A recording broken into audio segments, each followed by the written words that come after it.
What up, bitches? Welcome back to Law of Attraction Changed My Life. I am Francesca Amber, your host, who is currently sat in front of an SAD lamp. Yes, she has seasonal affective disorder. Well, not anymore. Not since I've been shining this on my face for 2 hours a day.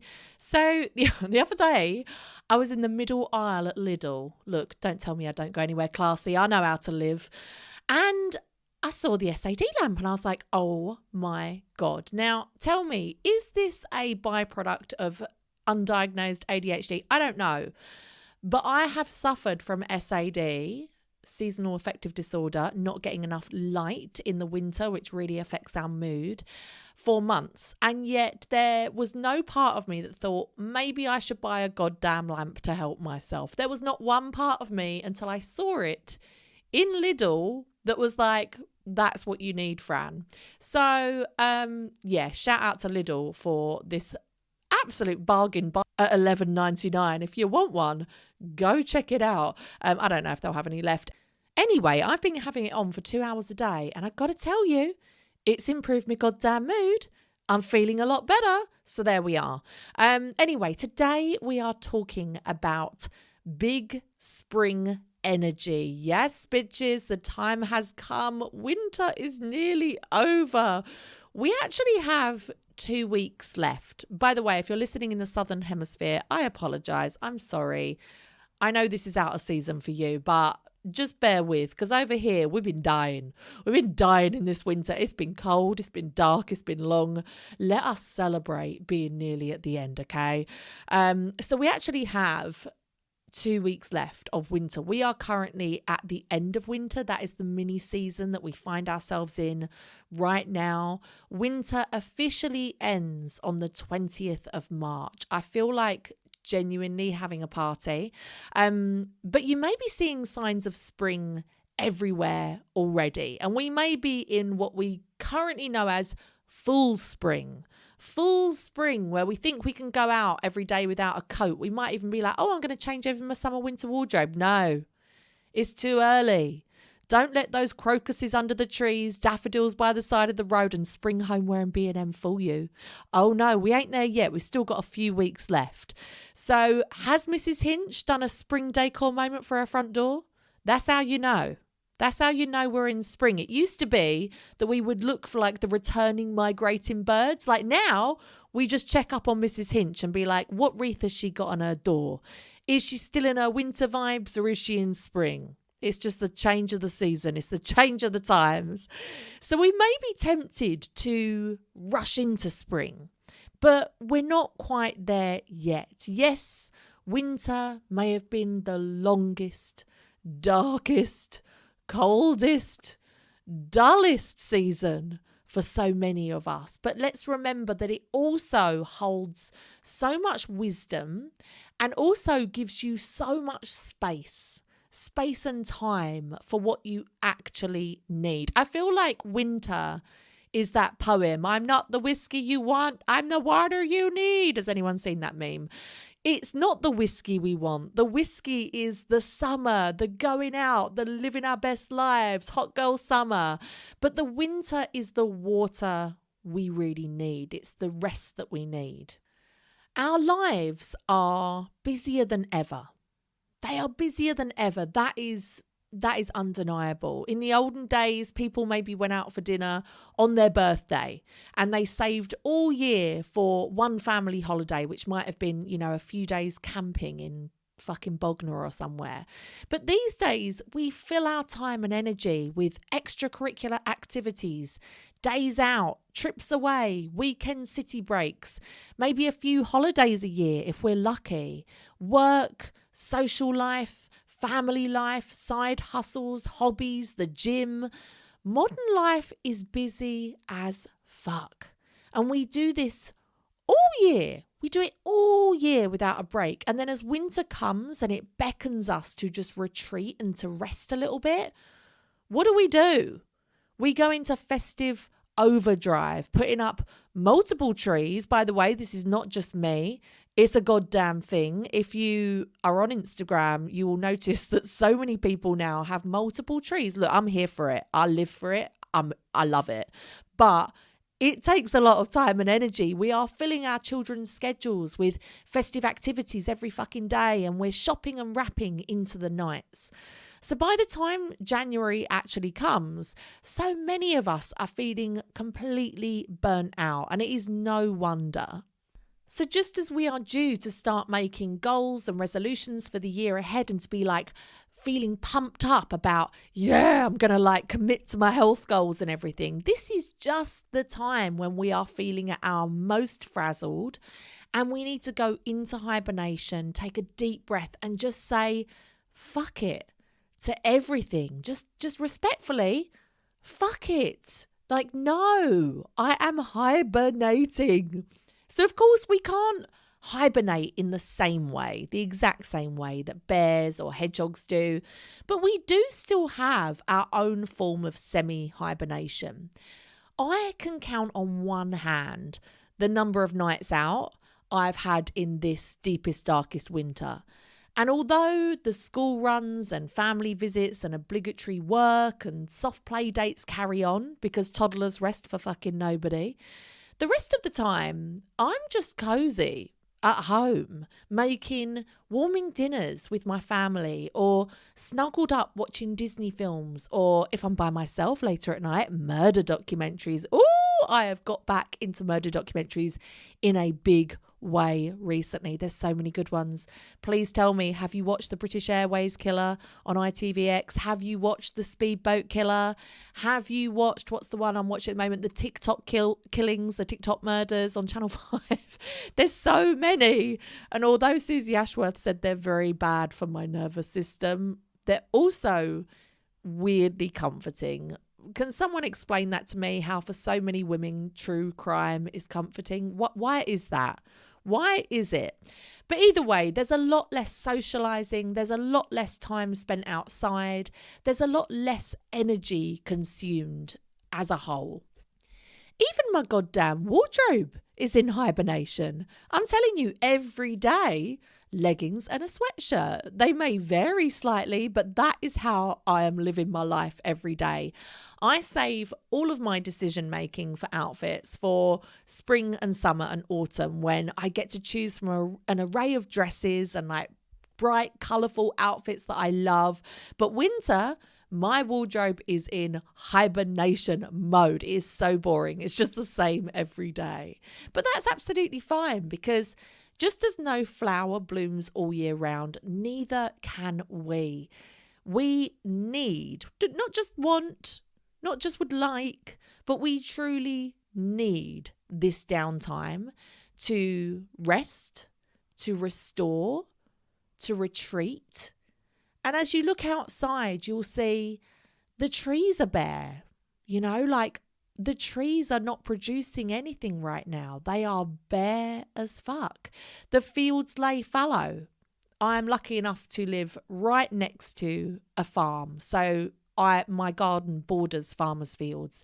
And as I've learned about cyclical living, I often look out at that field and I have to remind myself, when winter feels really dull and like I haven't done anything exciting in a long time, but I also don't have the energy to do anything exciting or even think about planning anything exciting, I look out at that fallow field and I remind myself that just like the field, I also need to lie low and rest and restore and gather my nutrients and gather my energy for when I start to plant the seeds in springtime for creating a beautiful year ahead and all the things that I want to come to fruition. And if I try and just keep pushing through, achieving stuff all through the winter, even when I feel bad about it, I'm not going to have that renewed energy come spring. So what do you have planned for 2024? Is there some epic shit in there? Is there some epic shit you want to do? You want to show up rested and renewed for that. We all get jaded at times, and jaded is a lot worse than tired. So like jaded is like fucking weary. It's like mind tired. And you will have all felt jaded at some point. Maybe you've been in the same job for too long, or your children have just been going at 100 miles an hour from morning till night, or maybe you've been on the dating scene and you've been on like 500 million dates and you get really jaded. And there is no antidote for that other than a break. There's no antidote other than just a break and a rest. So make the space to rest. That is exactly what this season is for. But winter is also for reflection. So anyone who is into cyclical living and tracks their cycle with the moon, and if you've been listening to this podcast for a while, you'll know that I am, honestly, the more I dive into cyclical living, the more my body, my mind, my life makes sense. And I am so better able to manifest what I want because I'm not wasting my energy trying to like turn against the tide, if that makes sense. But if you track your cycle and the moon and everything, you will know that during this winter period, our energy tends to go inwards. So rather than reflecting outwards and creating outwardly, we start to turn our energy inwards and we start to think a lot more about the cogs of our lives. So we start to look at what we've created in our lives, the kind of world that we've created around us, and if it's truly what we want, if it's truly in alignment with how we want to live our lives. So we think about our jobs, our homes, our partners, our friendships, family, even our habits. Our daily habits, how we're living our life on a daily basis. And we dissect what is working for us and what isn't. And this can sometimes feel really uncomfortable. But what I would urge you to do is to use this sacred time to really honor these thoughts. Like, don't push them away, really honor them. Take a good look at them and be honest about what you want more of in the upcoming year as we are ready to step into our creator time. This is when we start to create the life we want. We create the experiences we want to have this year, how we want to live our lives. And think about what you're ready to let go of as well. I definitely have been experiencing this winter. My energy has totally gone inward and I almost want to use the word haunted by my thoughts, where I've really had to own up to some real truths about my life, of certain things that are not the way that I wish they would be. And it takes a bit of time and a bit of space and a bit of courage, I'd say. It takes a bit of courage to actually be honest with yourself and say, not all is how I want it to be. And what's really difficult about you and I being on this self-development journey, being aware of the law of attraction, being aware of being able to create the life that you want, is there's a certain blissfulness in not knowing about the law of attraction. And I know this sounds counterproductive saying this on this podcast, but there's a certain blissfulness for people that have no idea that they get to create whatever life they want, because they just accept life happening to them. And although it may be shit and it may be hard, they're kind of just like, oh, well, that's the hand that God has dealt me and that's the way, my life is going to be. And so there's no work to be done there. There's no alternative realities that they could even consider. They just think, oh, this is what my life is. But when we start to become aware that we are the creators of our own lives and we are the creators of our reality, and we can at any time say, nah, it ain't for me. Even when we've consciously created it. Sometimes we've consciously created things and we get them and then we think, oh no, this actually isn't in alignment with what I want. Maybe I created this out of fear or wanting a feeling of safety or not feeling good enough. And then as we work on our self-worth and our self-esteem and we work on our limiting beliefs, we realize, oh, I was creating from a space of scarcity, or I was creating from a space of not feeling good enough. And so as we evolve on our self-development journey, so do our manifestations and so do our lives. And that can feel really uncomfortable to say, okay, I don't like this aspect of my life. And I know that I have the ability to change it and create what I want. Just because we know that doesn't always make it easy. So give yourself some grace and give yourself some space, and don't push these thoughts away, but just kind of get comfortable with them and get comfortable with just being honest with yourself. So I was just reading the book Infinite Receiving, which is what we are reading in the book club this month. And it said in there that people find it really difficult to be honest with themselves about where things are not maybe like great in their lives, because as soon as they admit that what they have is not what they want, they're almost admitting like they've been accepting less than what they deserve. And that can be really difficult for people to do. So this is the perfect time of year just to really sit with this energy and think about what you are ready to let go of in the upcoming year. So we only have a few weeks left now until the start of spring, when we will experience a huge rush of energy and enthusiasm. And maybe you've started to feel it already as we get these longer days and lighter days. And most importantly, it's getting a little bit warmer. We all collectively feel that rush of energy and enthusiasm, and almost like a feeling of like hope as well. Like winter is over, like good times are coming. So I'd like you to think about, how would you like to utilize that energy?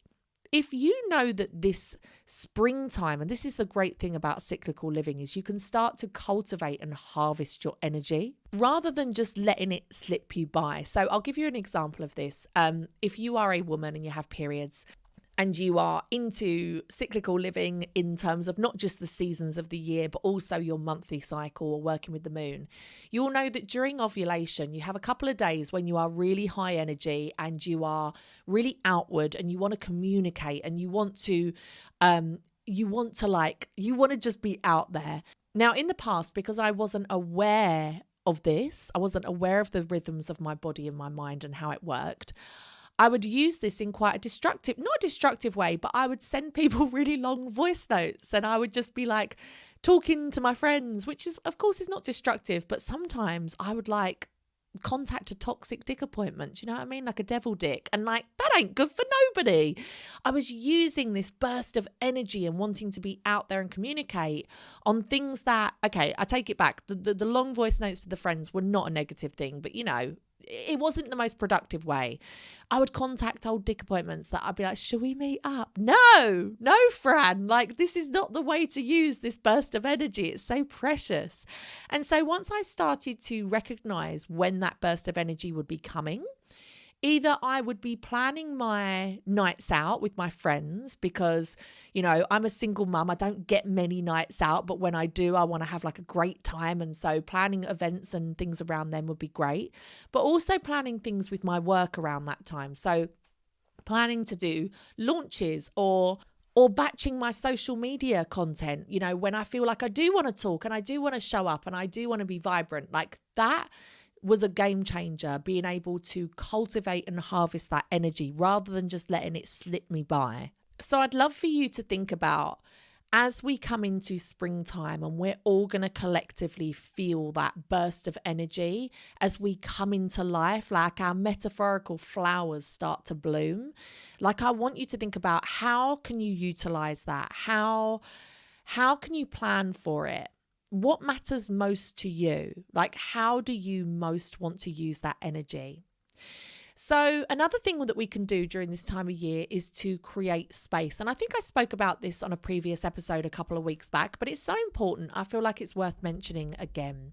This is the ideal time to declutter and to create as much space in your life as you can. Now, this idea is from the book Sacred Seasons. I fucking love this book. We just read it in the book club. I'll link it down below if you're interested in reading it. And it says in there that we create all of these goals and dreams and plans for the year ahead, but we are still crammed in with all of the old stuff from last year or the last 10 years or the last lifetime. And whilst you're crammed in with all this old stuff, there is literally no space for the new. So for me, this looked like decluttering my house, because as my children grow, I can say goodbye to stuff that they no longer play with and just clutters the place. Like when children, especially young children, are growing, like you find yourself having to declutter almost every season, like at least 3 times a year, as they grow out of their clothes and they grow out of their toys and they grow out of their books. So there's stuff that takes up so much time to clear away. Like they've got toys, all like little fiddly bits or like just stuff that's baby toys. And so that stuff is actively taking my time and energy away from spending time with my family. Like that stuff is literally sucking my energy away from me. And so how therapeutic to just clear that away, donate it all to people that can use it, and start to look forward to the little girls that they are becoming in this year ahead. So they're all really into crafts and drawing at the moment. And this used to be something that only Bo liked, but now all 3 of them are super into it. So as they get rid of like the baby stuff and the toddler stuff, I can start to make space for stuff that they're more into. I can ditch stuff that no longer serves us and make space for things that will help their creativity or to help them to move. So at the moment, I'm really into things that get them to move their bodies, like to actually like not be sedentary, like to actually like move. Because I think girls especially are prone to like sitting and colouring and drawing, and that's great, but they've also got to move more as well. So we've got like this spinning seesaw thing, scooters, anything that like encourages them to move, I am all about. So this is a chance to also change up books. Are there any books that they've outgrown now and they're, you know, not stretching them as much? Change all that shit up and ditch it all and make space for the children that your children are becoming this year.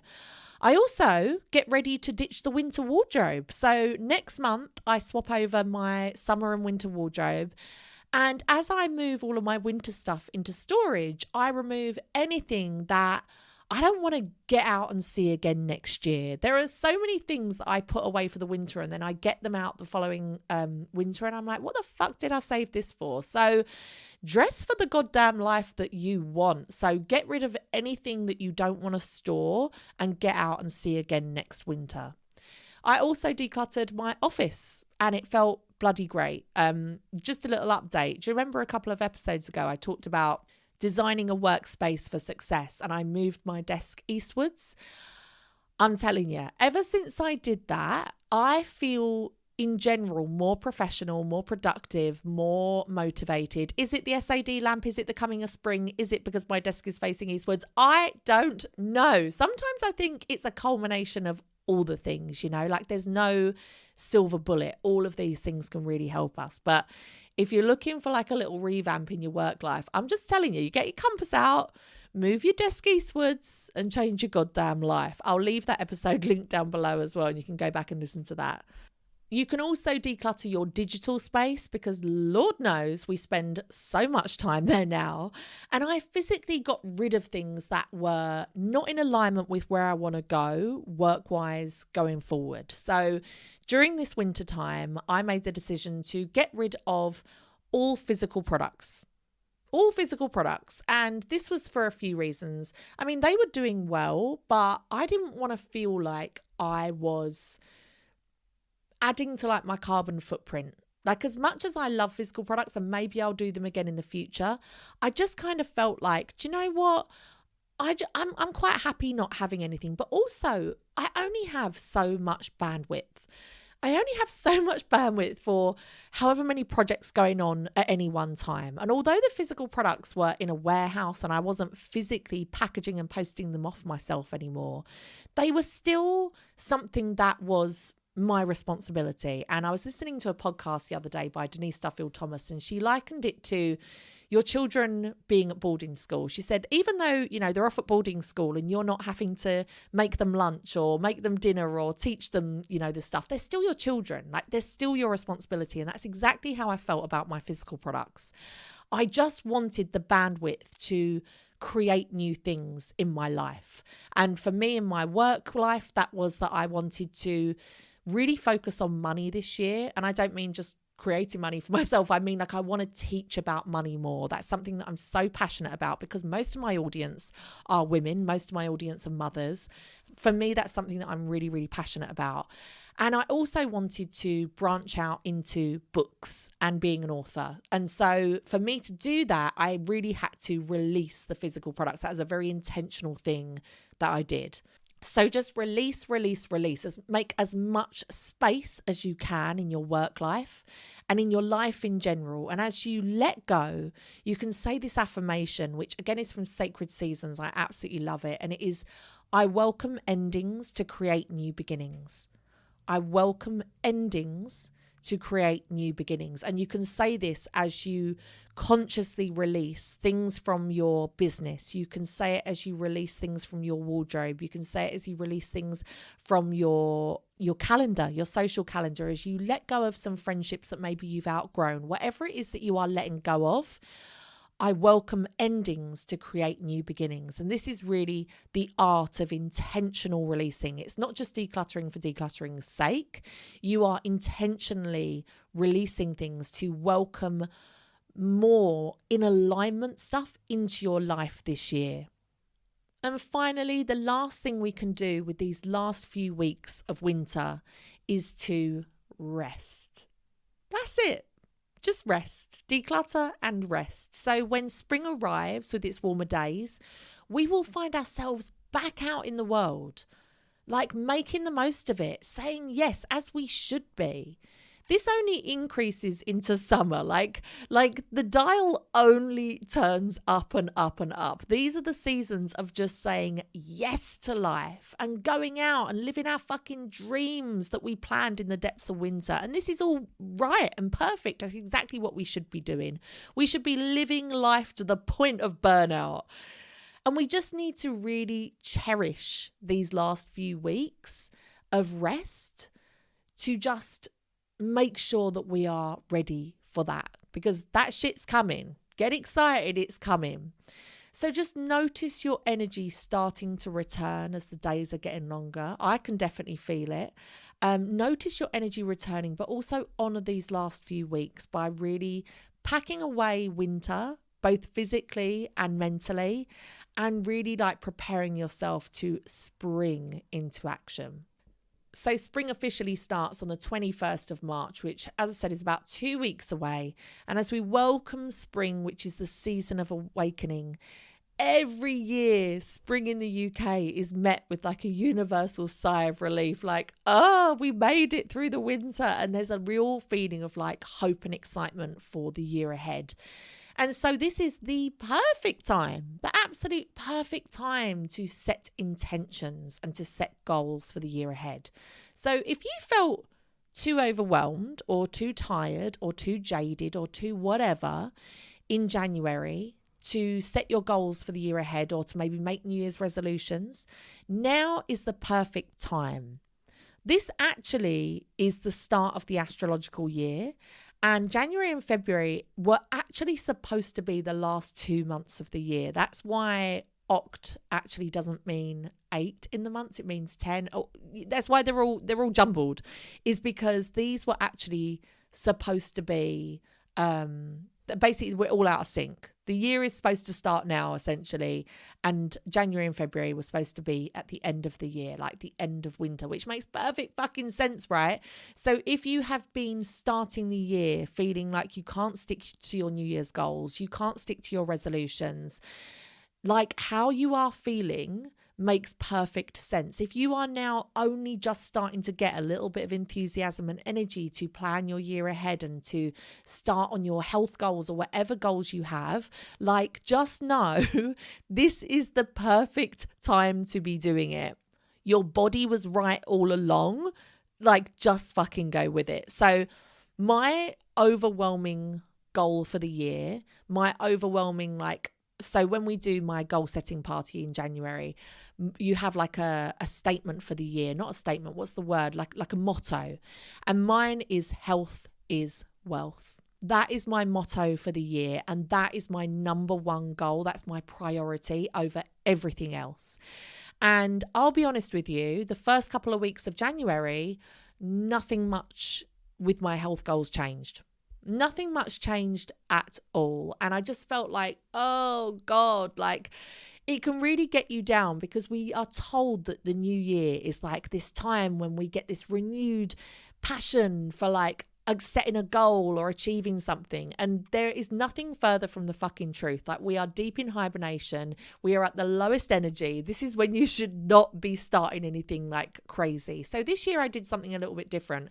The first couple of weeks, I let myself fucking live. I let myself hibernate. I let myself be low energy after Christmas. And by giving myself that grace and that space, I wasn't damaging my self-esteem, because if I tried to start some crazy new workout regime on the 1st of January and then I didn't stick to it, what I'm telling myself about myself is you can't be trusted. You don't stick to your goals. You can't be relied upon to do what you say. And so that would damage my self-esteem, which would damage my ability to manifest. And so I didn't do that shit to myself. The first couple of weeks, I let myself live my goddamn life. I was still ordering Deliveroo. I was putting on weight at the speed of knots. Everything was fine. And then about mid-January, I started to use the Atomic Habits strategy to start to set very, very tiny health goals. And I only set one new goal a week. And if I couldn't even keep up with that, I would strip it back and I would miss a week and I would just carry on with the goals that I'd already set. So these started with very small goals, like start drinking more water, take your vitamins every day, really, really small things like that. And actually, they really built upon each other. And by mid-February, I had started to work with an online nutrition coach. And again, he didn't overwhelm me. He started with like, just track all your calories, just track your step count, but don't make any changes. Like, any change to your lifestyle is a stressor on your body, even if it's a positive change. And so simply the act of having to count my calories every day and log all the food I was eating was enough of a stressor on me that I could potentially just give up completely. So he said to me, don't change anything, don't cut your calories, don't do anything. And slowly, week by week, I started to just have more awareness about what I was eating. I was starting to have a little bit of excitement about like, oh, okay, I can see where there's like massive overcalories for things that I don't even massively enjoy that I could easily cut out. And long story short, 4 weeks in, I'm in now, and I've lost 10 pounds. And it really has been satisfying, easy, not massively overwhelming, not massively restrictive. And I'm really, really enjoying it. And so as we start to go into spring now, I'm really starting to step up my health goals and find the energy and the enthusiasm to start maybe working out. You know, I'm 3 months into the year with health goals being my priority, and I haven't even started working out yet. All I've been doing is walking on a treadmill. And so for me, I feel like this is the perfect way to go.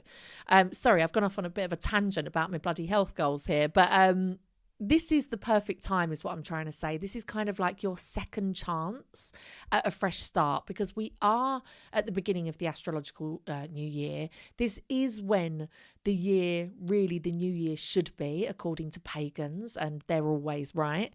And this really is the time when you are going to be gifted with this burst of energy. So if you have any goals that you want to set, now is the perfect time. If you want to come and do my New Year goal setting party with me, I don't really want to call it New Year goal setting, because you truly can do it anytime. Let's reframe it as the 2024 goal setting party. You can start setting your goals now. That is perfectly fine, and you are in tune with nature if you feel called to do that now. I will leave the link down below for tickets.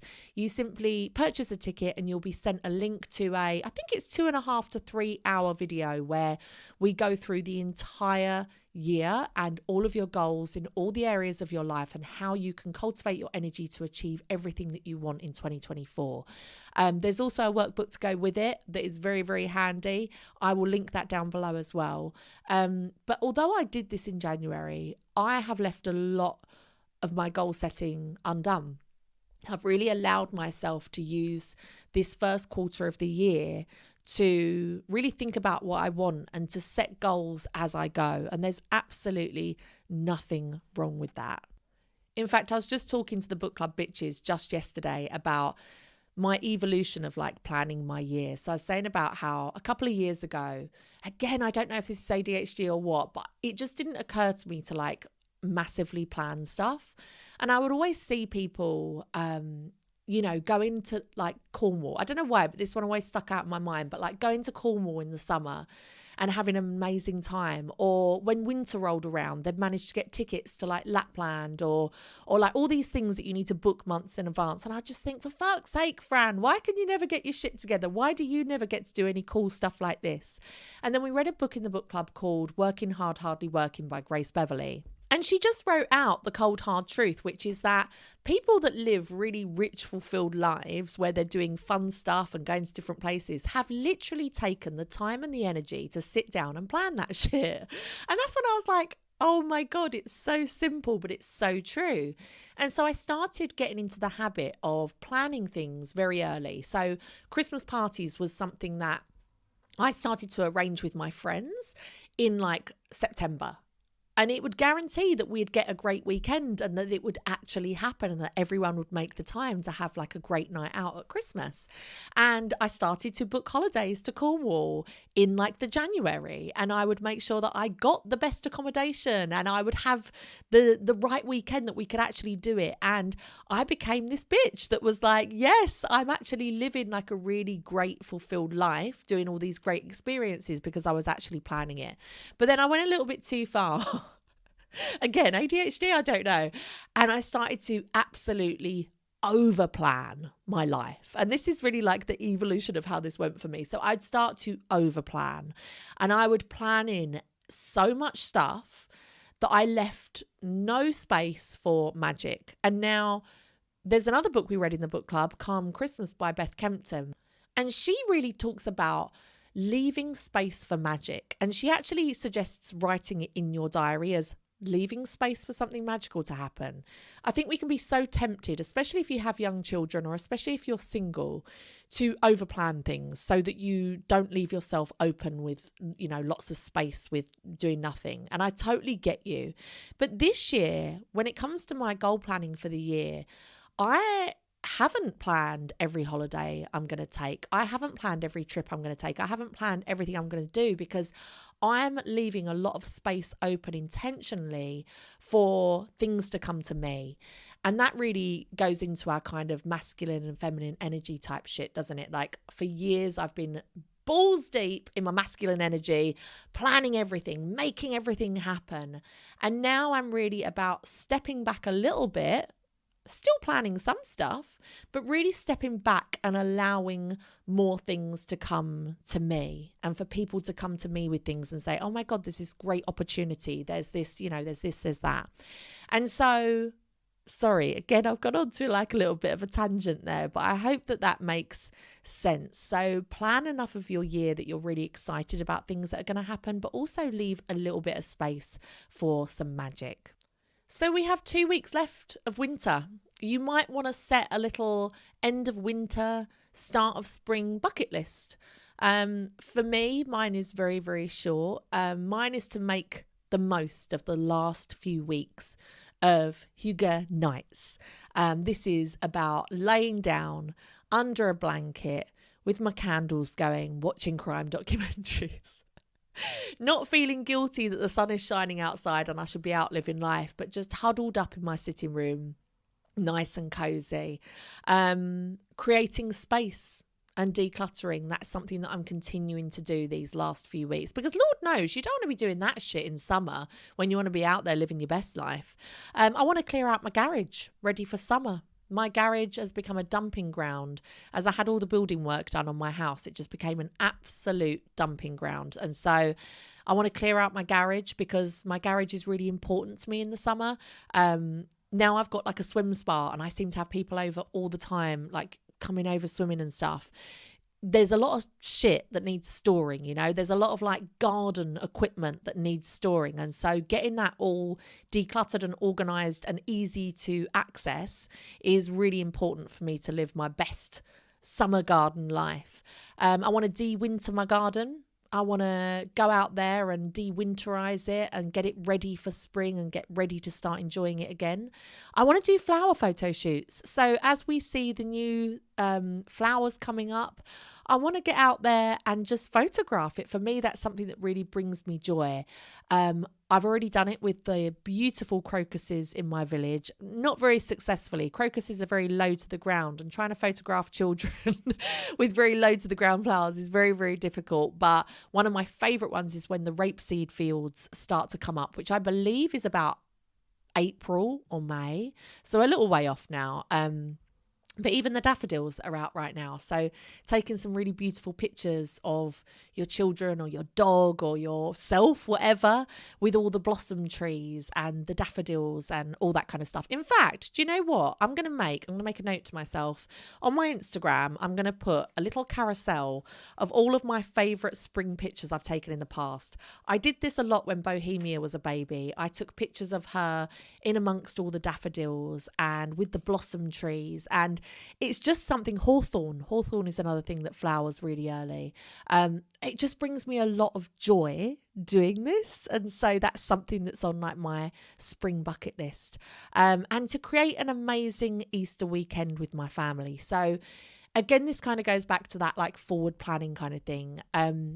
Easter weekend, I really want to curate some beautiful experiences and make some amazing memories with my children and with my mum and with my sister and my nephews and everyone. I want to make a really nice Easter egg hunt, and I want to have a beautiful family lunch, and I want to just create a lovely weekend. So these things sometimes take consciously creating and taking a little bit of time and energy to make sure they happen. So that's my bucket list. I would love to know what yours look like. Come and follow me on Instagram. If you're not following me already, what are you doing with your life? Come and check out my carousel and all my favourite spring and end of winter vibes. I'm at Law of Attraction Changed My Life and at Francesca Amber. The Law of Attraction Changed My Life one is mostly quotes and stuff. So if you want to see like the real Easter vibes and end of winter vibes, come over to Francesca Amber. And I'd love to see what your end of winter, beginning of spring bucket lists look like for you. I hope so much that you have enjoyed this episode. I hope that you've got some value from it. I hope that you go away from this and you actually go and implement at least one or two things from this. If you have, do your girl a favour. Could you subscribe, rate or review this podcast? It takes mere seconds, but it really helps me out. And if you want to share this episode, you can screenshot, screenshot the screen. You know what I'm trying to say. Screenshot the screen. You know what I'm trying to say. You can screenshot and share on your stories that you've been listening to this episode. And that really helps get the podcast out there. I think people really listen when their friend says, oh my God, this is a great podcast. You should listen. So everyone that does that, I really, really appreciate it. And I will reshare as many of you as I can. Like I said earlier, I will link the books down below. The books that I took inspiration from for this episode was Sacred Seasons and a book called Evergreen, Finding Joy in Every Season. And I'll also leave the link to the tickets to the goal setting for 2024. This is the perfect time to set your goals, honestly, guys. And the video will still make perfect sense to you.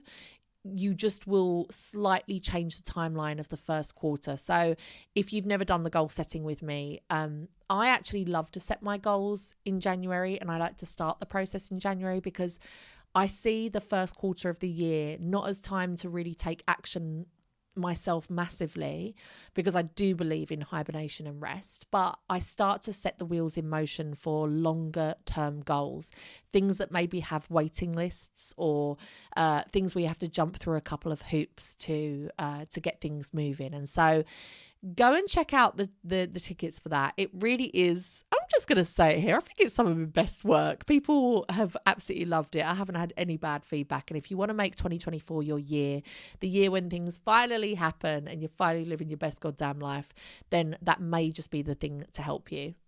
If you want to come and join us in the book club, it's not too late. We are on, I think we're on chapter 2 or 3 of Infinite Receiving by Susie Ashworth. If you enjoyed last week's episode, and so many of you said that you listened to it more than once, I think I might go and listen to it more than once. Fun fact, I listen to every single episode of my podcast in my car because that's how I listen to podcasts. And I like to pretend I'm a listener and just think like, did I enjoy it? And I tell you what, I often do really, really enjoy it. So I might listen to it for a second time as well. If you are interested in coming and joining the book club this month, you can easily catch up. I've only recorded, like I said, 2 or 3 episodes so far, and we are reading Infinite Receiving, about how to live a truly wealthy life this month. And I'm just going to say, it's a goddamn game changer, this book. We're only a little bit in and I'm loving it. So I'll leave the link for that down below as well. And I will see you bitches next week. The law of attraction has changed my life. It's going to change yours too. Bye.